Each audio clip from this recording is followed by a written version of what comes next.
Boss, ano natin dyan, boss? Anong ginagawa mo? Wow, ang galing-galing talaga. Ang galing-galing talaga maglinis ng ating apprentice. So ayun guys, good morning.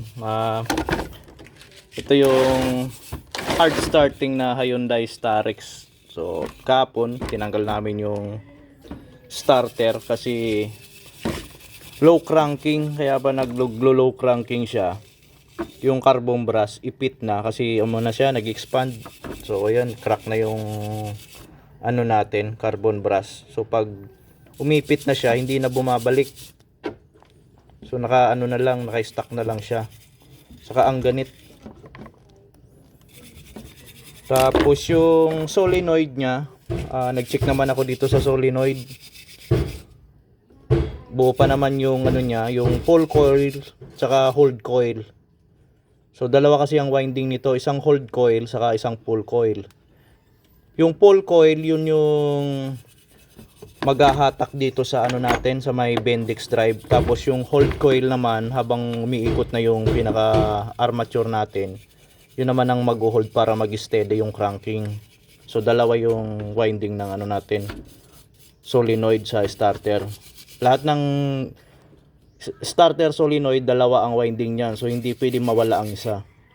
Kasi pag ang isa diyan nasunog na, magkakaproblema yung starter. So kagaya nito, yung pinaka full coil niya sunog na, siguro dumidikit to sa body ground no. Kaya gagawin ko dito, papalitan ko na din. So nililinis lang muna natin para sa pagbalik o kaya paghinang maganda siya tingnan. So parang bago yung natin, may kabit na starter. Kaya pinapalinis ko na muna sa ating magaling na apprentice, si John Rel.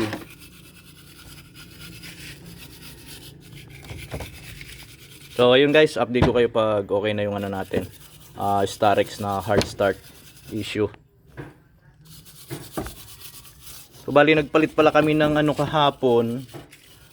Pinalitan namin ng injector plug, heater plug. Imbis na yung bagong heater plug mas maganda, bago siya uminit, alos inaabot siya ng 1 minuto. Dapat kasi yung heater plug, pag hiniter mo siya, 8 seconds lang to 10 seconds.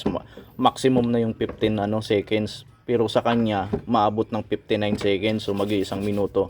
So pag ganun yung heater plug natin, may problema yan.